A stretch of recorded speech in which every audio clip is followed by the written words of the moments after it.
This is Curtis from Ace Bread Studios coming at you with some more football talk. Talk about my beloved Finns.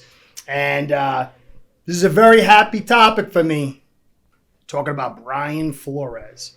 A successful year 3 of Brian Flores' tenure will make him the first true successor to Don Shula. Now, some of you might immediately say, what about Wannstedt?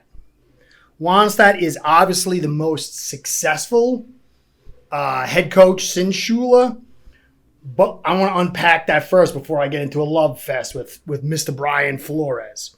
Now, the Stash went 11-5, 11-5, 9-7, 10-6, 4-12 with one playoff win in year 1, the 11-5 season. That was a pretty solid resume, even when you stack it up against Flores. But here's the caveats on that.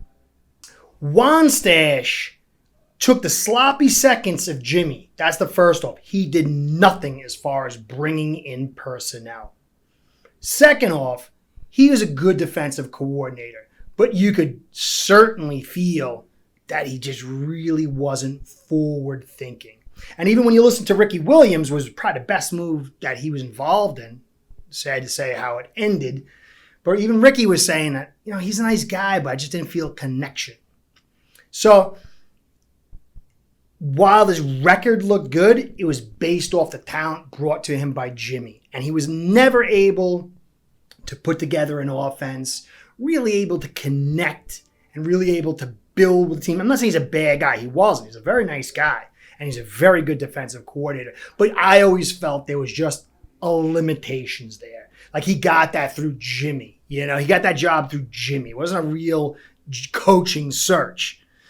So for me, all those mitigating factors will create the rationale, for me at least, if Brian Flores can have a successful year 3. That means making the playoffs, barring, I've talked about this all the times, some crazy Patriot calls or some huge string of injuries, whatever, we're going to go through that as well.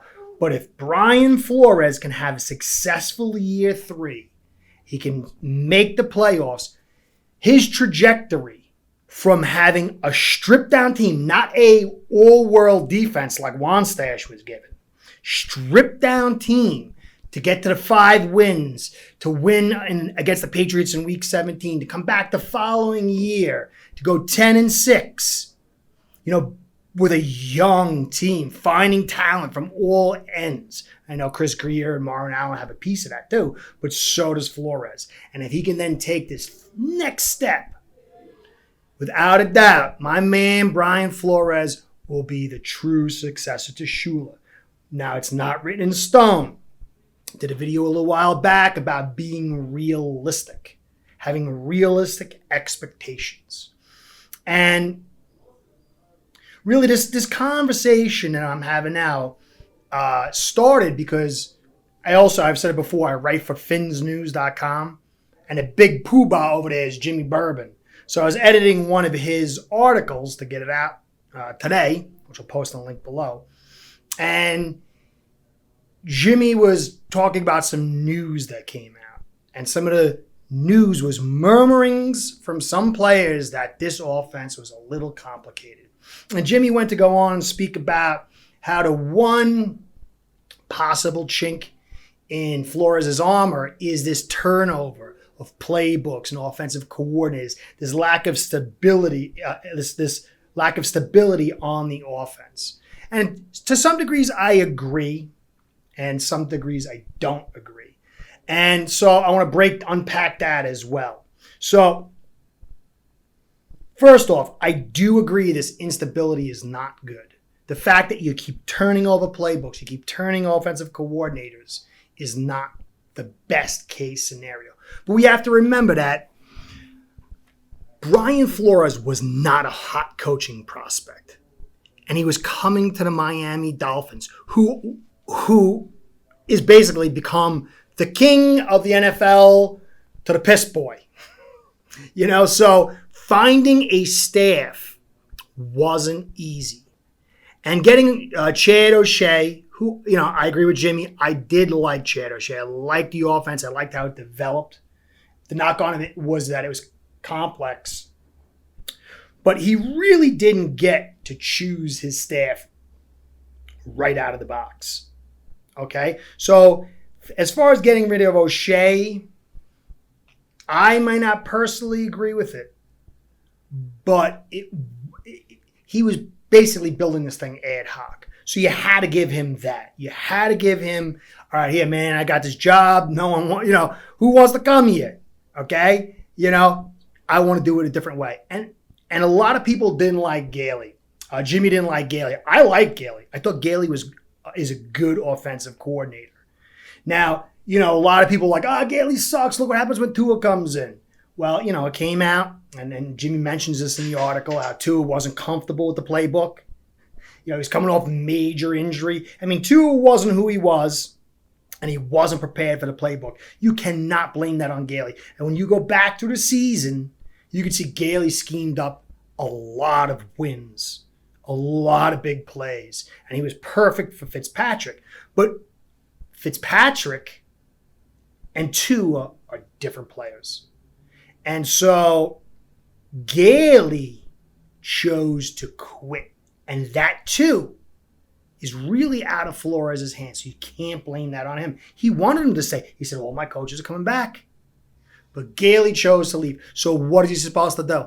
I don't want to hire third coordinators because, all right, now he did make an avant-garde move of having two offensive coordinators with Godfrey and Studdersville.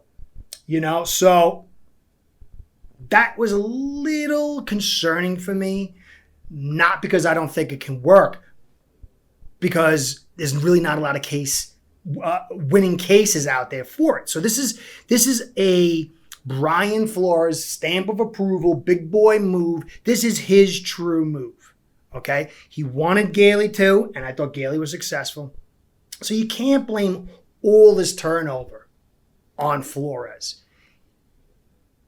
I think Gailey also was correct that his system does not fit Tua.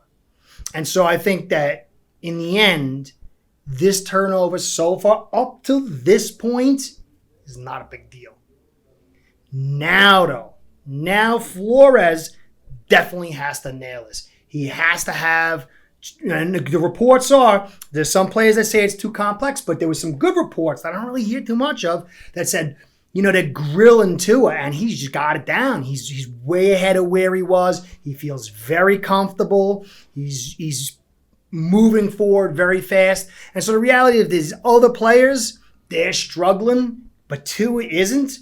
That's all that matters. So in the early goings, there's little, and we don't even know what players, how many players, if it's even true. But we hear clearly that Tua is getting the playbook. So I think we got to, as much as I like Jimmy, and sometimes I'll do some editing. He'll yell at me. Most of the times he lets me run wild. I do disagree with him to an extent on this point. But I did agree with him that this is Flores' big decision. He's going to get graded heavily on this. But so far, from what the news is coming out, and I haven't really had a chance to see Tua throw too much, but we did a big video, we'll do the link below, about studying him in week 17 and going over his mechanics, how his mechanics were a little off, how his throwing power was a little off. And, basically I'm hoping just to see him look like a 2018 Tua. But from what I'm seeing in film so far, he's getting his hips. He's getting that torque through his hips. His mechanics are looking better. The ball appears. It's early. You cannot judge it because, there's so many things the body can wear down on. But in the early goings, he's got the playbook from what we're hearing, and his mechanics are looking good. So this will be a big deal. And it might be to make a break. It might be to make a break for his successful year 3. But I'm feeling pretty confident early. What I am nervous about, and this is the happy podcast. The next one I'm going to be talking about Howard, and it's very it's a mixed emotions. To me, the biggest storyline right now for the Miami Dolphins 2021 season is Howard. Over the offensive line, even over this offensive coordinator thing. Howard has created a situation where the strength of this team will be highly compromised if he plays hardball. Now, we don't know. Talk from Barry Jackson is that he's going to hold out. Then an old talk was that he might not hold out. But for me, this is a very big deal. Because if Tua's okay, if the line's okay, I feel confident that Brian Flores, with all that he's added to his defense, can make hay and make a successful year 3, despite not an amazing offense. But pulling Howard out is like the pin feather to this defense. He's going to be incredibly difficult to mitigate, overcome. If he's not here for any reason, so he could just hold out towards the fourth week or something like that of the season. Then what? Then what do you do? This guy who's got bad knees and stuff, he's going to come back. But in the meantime, you've already put yourself in a hole. This defense depends on 2 quality corners. And going over Byron Jones, I was like a Beach Boy or something. Byron Jones, his tape, I have high hopes he's going to come back and have a much better year this year. Remember, he had that leg injury, it's like a hamstring, and that will screw you up for a season. And so we got to really, if you notice too, if you watch it, as the season ended, he started getting better and better and better. So I expect, but they cannot operate with just Jones on one side and no Howard. Needham ain't going to cut it. Javarius Davis, he's 183 pounds. Noah, we did a video on him. Very concerning tape from his rookie season. Kid's young. He's raw. It's not an indictment on him, but I don't feel comfortable playing in year 2 as a starter to fill in for Howard. So if they trade Howard, if Howard's not available for whatever reason, this could really undercut the 2021 season. Now, I do believe also that Tua is a big story. But if Howard is here and he plays and he just says, all right, I'm going to give you one good year and then I want my contract at the end of it. Even if Tua isn't good enough, I believe Brissett is capable to carry this team because the defense is so good. I believe they've invested in the offensive line. We should see improvements. I believe in Gaskin. I believe in this wide receiver core. So really, it just comes down to Howard. Now, if Howard's in, you look at this defense and you think of all the pieces that are here and that have been added, what Brian Flores can do. And I am trying to be realistic, but as I keep looking over the defensive roster, I get more and more excited. So I'm a big Brian Flores fan. Before he was even a candidate, I wanted him to be the Dolphins head coach candidate. There was only one time I doubted him when I thought he was tanking for Tua, and it was against the Washington game or something like that, and he proved me wrong, And I like that. I like getting proven wrong. He's the leader. That's what he's supposed to do, But other than that, man, I've been on his camp from beginning to the end. The only thing I didn't like is the way he handled Fitzpatrick. I thought the way he told him and moving off Fitzpatrick to Tua, I didn't like that because it just didn't feel right considering what he said and then what we saw. But I still get a feeling that Tua was thrust onto him and he really didn't have that decision. He had to obey, so the higher powers.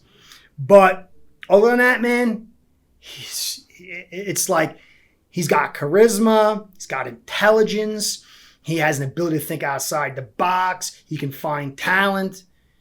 The best thing for me since Shula, and a year 3 will cement that. But when I look over his defense, John Jenkins, big deal. If he, he's an older guy, so he might fall off. We don't know. But if he looks like he did last year or the year before when he played for the Dolphins, it's a big deal. Pairing him next to Zach Sealer and Wilkins, I'm a little concerned. This is his year. This is the year we really need to see something from him. First 2 years, I get it. D tackles are very hard. They come in with boys' strength and they need man strength. But by year 3, we should see something special. And if he can just step that up even just a notch or 2, and then you add it next to Raekwon Davis, who I think this kid is so special. And I'm going to toot my horn here. You can go back and check Finn's news. I was one of the first to say he was going to be a play 0 to 1 technique. Everyone was saying 3 technique. I just didn't like the way he looked. I understand their points. He was a little too tall. But this guy at 0 and 1 and 2 tech, inside as like a modern avant-garde nose tackle, was dominant. He was one of the highest rated defenders on the Dolphins. This kid is just really, so you've got all 4 of those guys, and then you want to see what Strobridge is doing. I don't know. He looked okay. There's a little bit of there.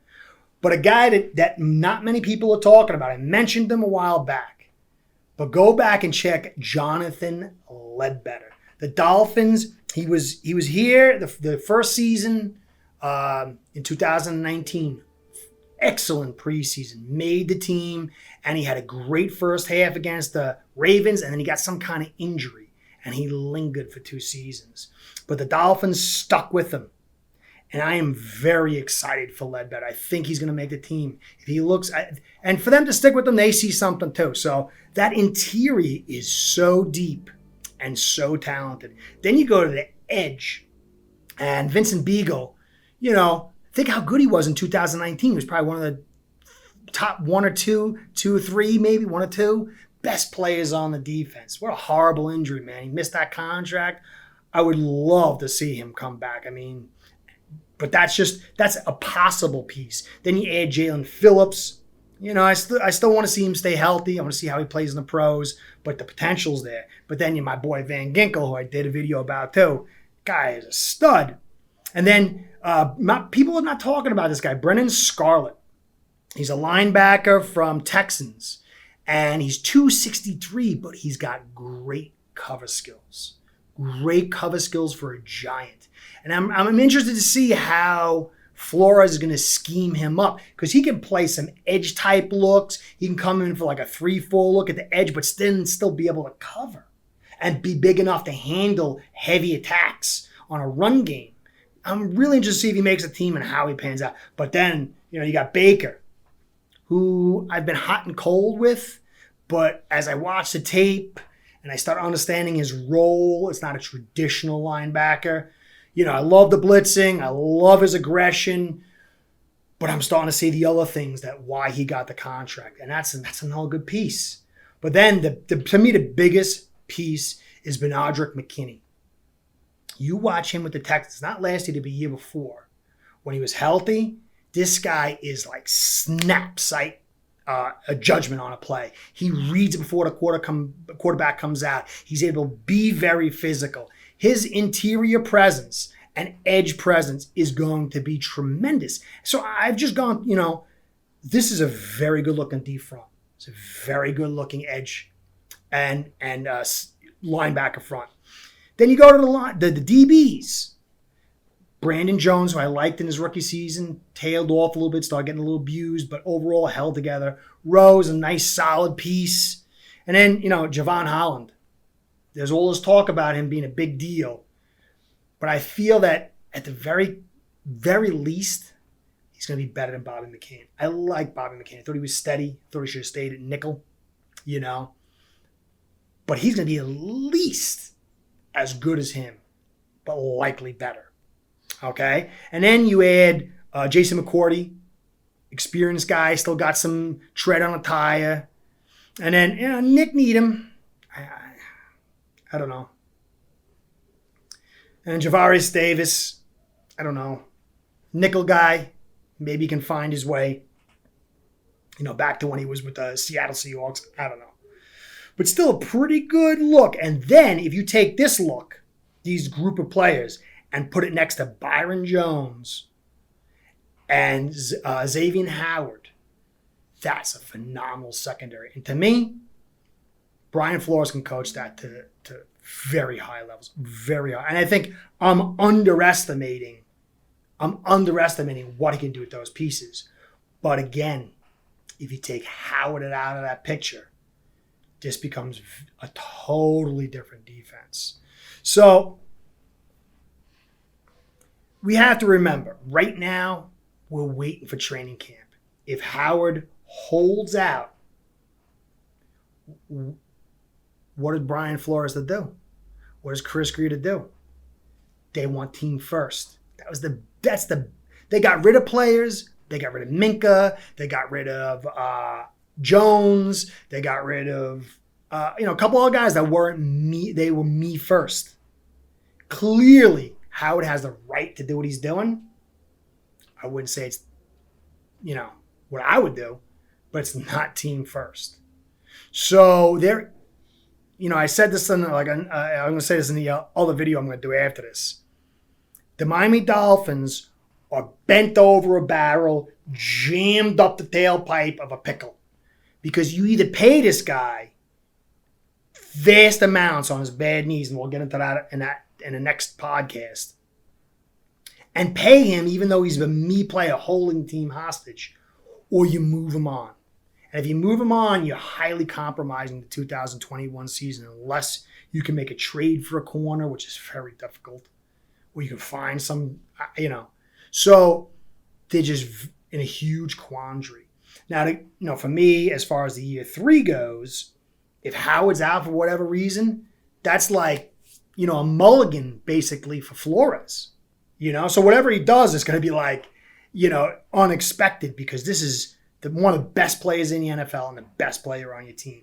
Then, you got to worry about what happens with Tua. But as I said, I believe in the kid. I'm seeing good things. But even if not, I am confident in Brissett to be a competent enough player, for what you've built around it. And then there's the old line. That's like another factor too. Like some of this talent that they got in. But if Howard shows and Tua is okay or decent or slightly above average, and the offensive coordinators are decent, slightly above average, and the O-line's decent, slightly above, this defense is going to carry Flores to a successful year 3.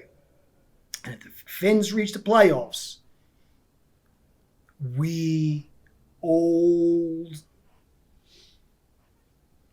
Dolphins fans will finally have our first, not saying he is Shula, because he isn't. It's not close yet. But the first quality successor, for the first true successor of Shula. So there's a big year. There's so many storylines. I mean, I try to think of things to say, and I just keep going because there's so much drama. This is probably the most exciting Dolphins season that I can remember since Dan Marino came back from the torn Achilles. Yeah. Or when Ricky was signed, I was very hyped for that. But as far as I can remember, those are the 2 biggest. This is the biggest one since then. So get your drawers pulled up, get your popcorn ready, man. Who knows what's going down, but it's going to be wild and exciting. So this is Curtis at Ace Bread Studios. Hope you enjoyed what you saw here, and thank you for staying to the end. If you did, if you liked what you saw, please like, comment, and subscribe. And you Finn fans, I really, I want the comments so I can get back to you. I really like that. So I'll catch you next time. This is Curtis. Be well.